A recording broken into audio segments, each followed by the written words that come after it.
Okay, good afternoon. Welcome to B-Sides Las Vegas Common Ground. This talk is, I don't have the title ready, Getting CVSS, NVD, and CVEs to Work for You, Standardizing and Scaling Your Vulnerability Risk Assessment with Matthew Hahn and Luke Szczutowski. I tried, I'm sorry. No worries, thank you. Szczutowski, Luke works great, thank you. Real quick, we'd like to thank our sponsors, especially our Inner Circle sponsors, Critical Stack and Valley Mail, and our stellar sponsors, Amazon, Microsoft, and Robinhood. It is their support, along with our other sponsors, donors, and volunteers that make this event possible.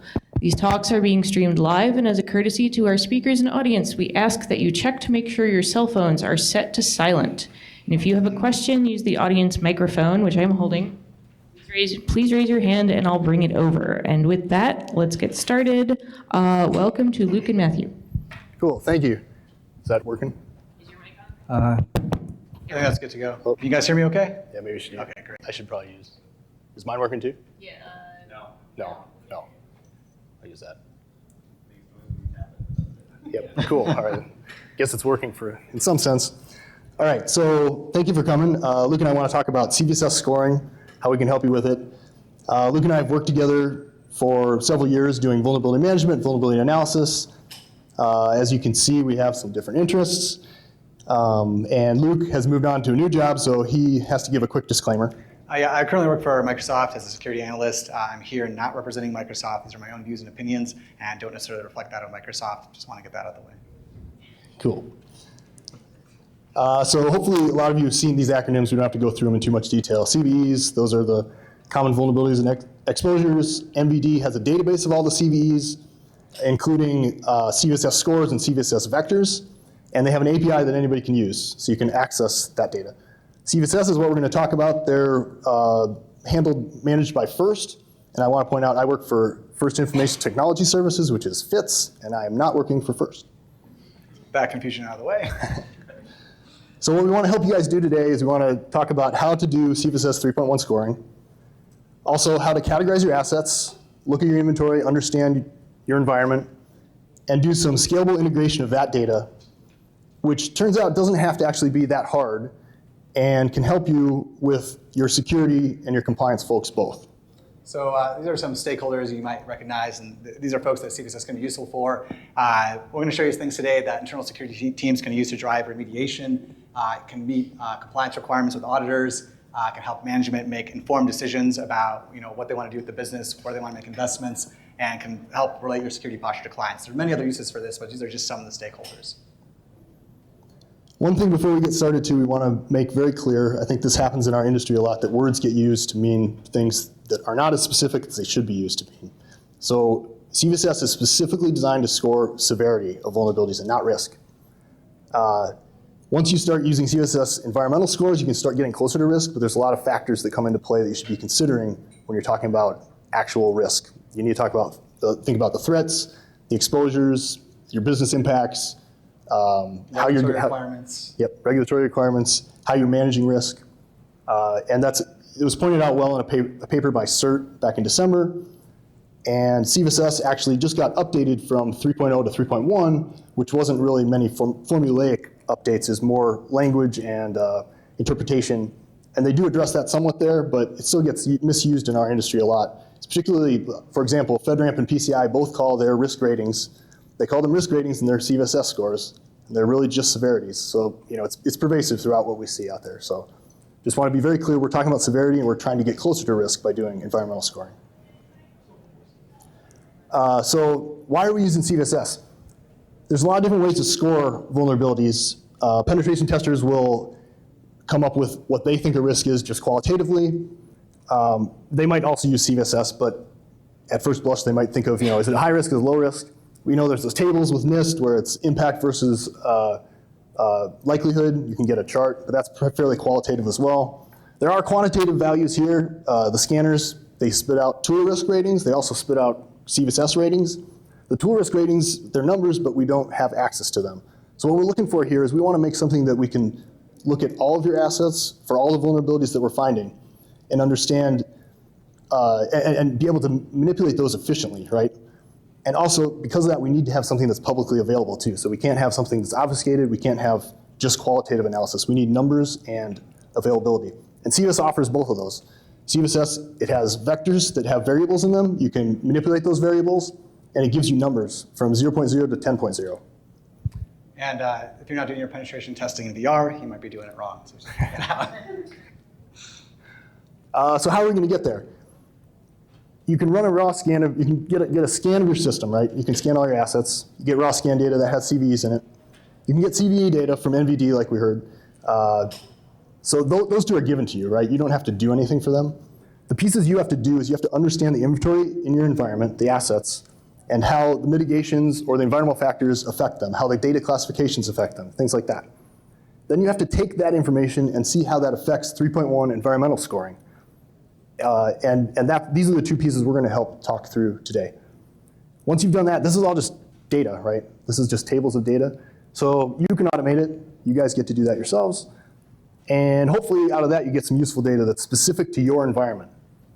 And it can be done efficiently.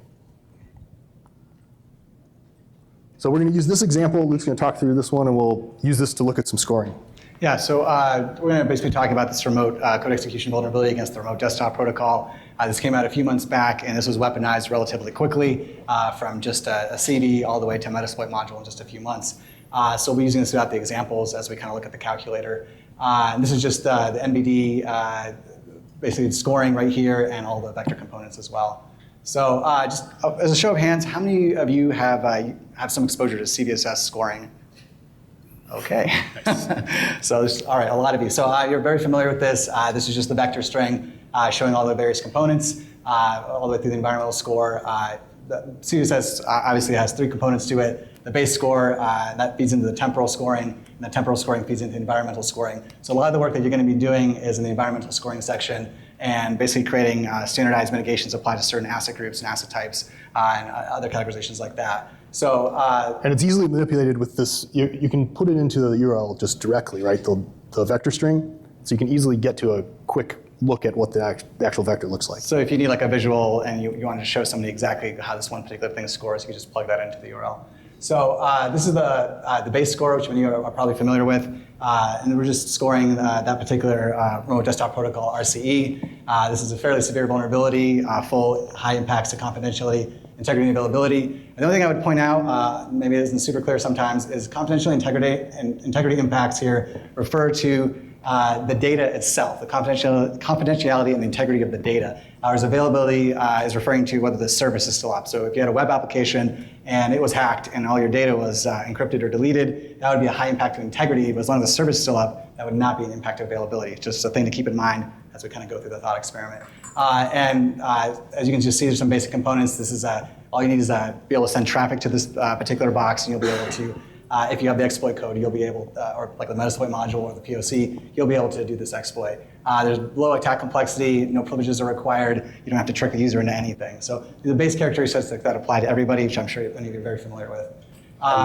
And scope. And scope actually is one that we're not going to go in depth with, but in this case, it's not changed. Scope could probably be an entire hour-long talk. I think it's one of the most complicated components. So in this case, it's unchanged. The security authority that was compromised by this vulnerability does not immediately impact another security authority. So and remember, this base score comes directly from NVD, so this is given to you, right? You're not manipulating this one. So moving on to the temporal score here, this is what this RDPRC looked like initially. It was unproven in that there was a CD, but there was no code out there. There was no slide deck out there to kind of figure out how to reverse it yourself. Also, I want to point out report confidence remediation level. We said that it's confirmed because of Microsoft bulletin. You can kind of take that to the bank that that's a real vulnerability. The remediation level, there was a patch available right away. So that's actually, the remediation level is actually going to bring down the score a bit because there's actually a way to fix it. Windows updates always tend to be automatic in most cases, hopefully. It's not going to be quite as severe. Now, what quickly happened with this one, though, over just a few months, was that it quickly moved to slides that you could actually build something off of, to a Python POC to a Metasploit module very rapidly. So you can see as the exploit maturity, the code maturity advances, you can see the score going up and up and up, which makes sense because this becomes a lot more exploitable as the bar for exploiting it goes down. So moving beyond from that into the environmental scores, one thing I just wanted to point out with this scoring here is that these components here for all of the modified components, these are exactly the same as what you have in the base score. These are to basically represent mitigations or different configurations in your environment that may change some of those impacts or change some of the way you're setting some of those components. On the other side, you have the requirements for integrity, confidentiality, and availability, and we're talking at the asset level right now. So for a particular given asset, how important is the data being confidential, that it's accurate, and how available do you need this to be? And we're going to go to kind of a thought experiment to get into specifics looking at this exact vuln. Yeah, and one other thing I want to point out as well is those confidentiality the requirements section actually are a multiplier of the magnitude of how much changing modified confidentiality, integrity, or availability will actually alter the overall score. So there's some interplay between those two sets of components. Setting that to not defined, as we have in this example, leaves all those scores exactly as they were in the base score, but the overall score is going down lower because we set requirements to low in this particular case. And just taking that the other way, exact same scenario, if the requirements for this particular asset are high, it's got maybe PII on it, person identifiable information, we really care about it, we need high availability for this server, it's critical, you can see the score go right back up, which definitely makes sense. Now, and in this scenario, we have the same kind of idea, but we're saying we've got some really incredible mitigations in our environment for confidentiality, integrity, and availability that bring those impacts down to low in this particular scenario, whatever they might be. And you can see the score going back down again, although not as much as if those requirements were set to low. And if you had the same scenario, the score would go down even more. Or if those were set to none as well for the modified factors. Yes. Yeah. So, okay, cool. So just to give you some idea of the components, this is a small, very, very small list of things that would impact certain components. If you're behind a firewall, the attack vector for this would be is network for this vulnerability. But if you're behind a firewall, let's say there's no port forwarding of any sort, you have to get on the internal LAN before you can route traffic to this. Then the modified attack vector in the environmental score would be going down to adjacent. 3.1 CVSS scoring actually makes that really clear and gives some clarifications on how to change that modified attack vector. Data classification, super important. Do you have low, medium, or high business impact data? Is this the boss's cat videos, or is this like credit card information and things like that? So it's going to definitely impact the confidentiality, integrity, and availability requirements for monetary data, transactional data. For doing financial transactions, you obviously want very high availability, so that requirement will be very high. And there's some other things that we just listed up there. It's very, very important to maintain both an accurate inventory and accurate metadata about your inventory. Otherwise, you're going to start doing environmental scoring about an environment that you don't actually operate in, and that's kind of a surefire recipe for disaster. So doing this in a dynamic sort of fashion is what I would recommend. And so as new assets come online, you're constantly harvesting information about them that you can plug into these calculations. So in this particular case, what we've done is what we're saying is that this is going to be medium requirements across the board. In this example, we're taking the same RDP RCE, and what we're doing is we're saying that this is like proprietary non-public game assets, so not like high, but not like publicly available data. Doesn't contain any PII or anything like that. We'll put a medium integrity requirement, and we've decided that this server can be down for up to 1 to 5 days. So based on first.org's guidance, that can be a medium or requirement there. Now, we haven't really changed anything on the modified side. We just clicked network, just to remind you that that was what was in the base score or whatever. So that actually doesn't have any impact on the score. So, anyways, moving to the next slide here. So right now, we're going to say that's actually behind a firewall. So as we were saying before, now it's adjacent network modified attack vector, and the score is starting to come down. We're also adding an additional mitigation here, saying that the data is encrypted at rest. So the data we care about in the server, even though the server is compromised, that encryption will actually limit the full disclosure of confidentiality. So we're actually going to set that to a low because the actual data we care about is encrypted at rest. And taking a step further now, what we're showing here is essentially additional mitigations. We're saying we've got volume shadow copies or hourly snapshots of some sort, and maybe some monitoring of the integrity of our data. So if it is corrupted, we can very quickly restore it from a brief moment in time that's not too far back. And for modified availability, we're saying here that this is now in a fully redundant cloud environment. So if this server goes down, it's running in a high availability cluster. So odds are you probably wouldn't even notice another server just take over that workload, and you probably wouldn't even know. So now you can see we've gone from what looked like an apocalyptic 9.8 critical vuln to a severity of 6.0 based on what's on that asset and what kind of mitigations we have in place.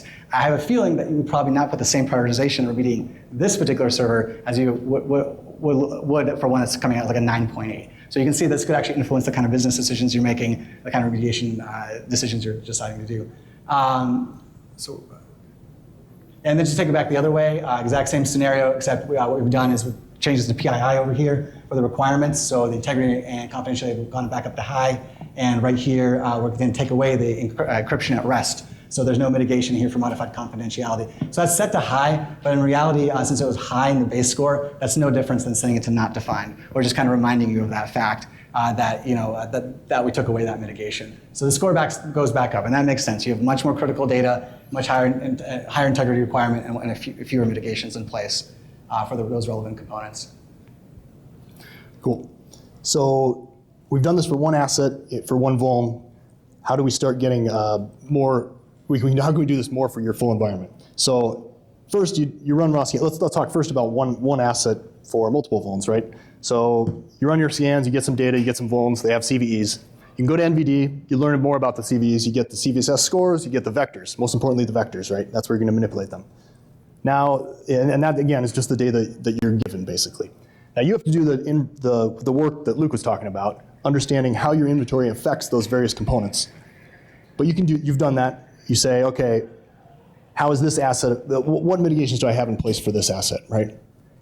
And you've done the work, how do those mitigations work within your particular environment, right? And it's specific to your environment.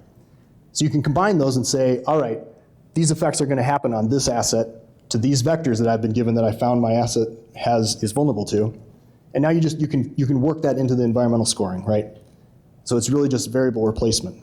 And you can come up with new scores that are specific to your environment. And that's for this one asset. So now what you have to do next is you just have to do this for your entire inventory, right? Hopefully your inventory isn't completely disparate for every asset, right? Your inventory should be homogeneous in at least various places, and you can generalize and have the same mitigations in place for various assets, right? So that makes this more efficient. You can say, these groups of assets have these mitigations, and I know how those mitigations work within my environment for CVSS 3.1 scoring. So once you do the work once and you categorize everything and group everything, you should be able to scale this relatively quickly because certain assets coming into a certain service team or a certain type of role are going to have the same characteristics. So you've kind of already done all the analysis, and you can apply relevant environmental factors and requirements based on what type of asset that is, what its function is, where it sits in the boundary. And so very quickly you can scale this up to a very large number of assets. And again, these are just data tables, right? Once you have all this data filled out, and they're connected by the various components of those data tables, right? So you can scale this up, and then we're going to let you do the automation, right? And then you can start looking at what this data is telling you. You can get some nice visualizations. What we like to do is look at the asset. You get a list of all the assets in your environment. You get a list of all the vulnerabilities. You've done the automation to integrate the data sets that you had. And for example, you can click on an asset and see all the different vulnerabilities on it. You can sort those vulnerabilities by their scores. And those scores are now specific to your environment. So that's telling you prioritization within your environment. It's getting you closer to that knowledge of the risk of these actual vulnerabilities. You can also select a vulnerability and see all the assets, and you can base what you're selecting based on that score if you want to. And then you can, if a bunch of assets all have the same vulnerability, maybe you can go push a patch, right? So that gets things both more efficient and it's specific to your environment. Those are the keys to this, right? Now, of course, there are improvements and limitations to CVSS, which I'm sure we've all encountered in our work. A couple that we want to highlight that are specific to what we're talking about here. Vulnerabilities are often roll-ups of several CVEs. So CVSS doesn't actually address what to do with multiple CVEs. We tend to take the high water mark and say, look, this is the worst one in the set of CVEs. Vulnerability chaining. CVSS does talk about that in their guidance, but it's not built into the calculator, of course. There are ways to take two vulnerabilities, and we can talk about that later with folks if you're interested. There's also, it'd be good to have a more robust statistical analysis of CVSS and how does it actually correlate to the real world. They've given us these formulas and these numbers, but is that what we actually see when we go out there? So there needs to be more of that. And we talked about the difference between risk and severity. So you need to always be thinking of all the aspects of risk when you're talking about the vulnerabilities that you're finding in your environment, right?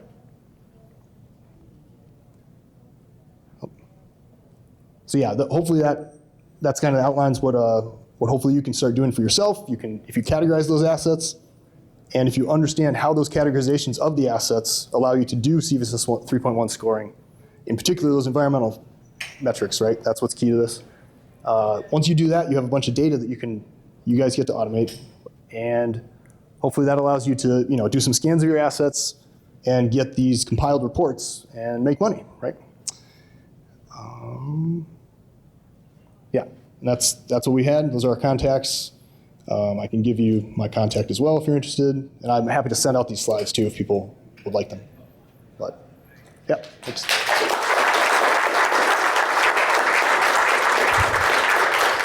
Okay, we have a few minutes. We can take a few questions from the audience if there are any.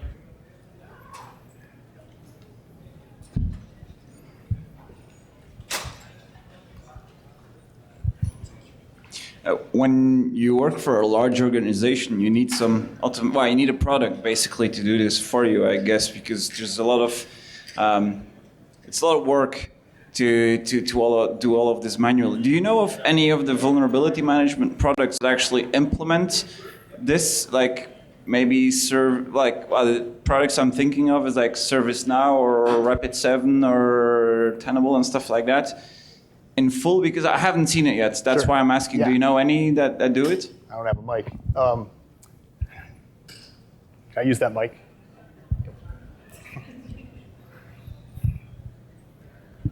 So yeah, I agree. I haven't seen a lot of that built especially by those industry companies, right? That's where I would look. I know there are some smaller companies out there that have implemented sort of compliance solutions, but they don't necessarily address it with CVSS that I've seen. We've Fitz, where I work, we have our own automation that we use. We don't sell it, but it's as a service. And it isn't actually that complicated. Like I was saying, like, you really just have these data tables. You can do it easily in Python and with SQL, right? That's all you really need, and it's not super complicated. You can mostly just build it up. But yeah, I haven't seen it out there. Yes.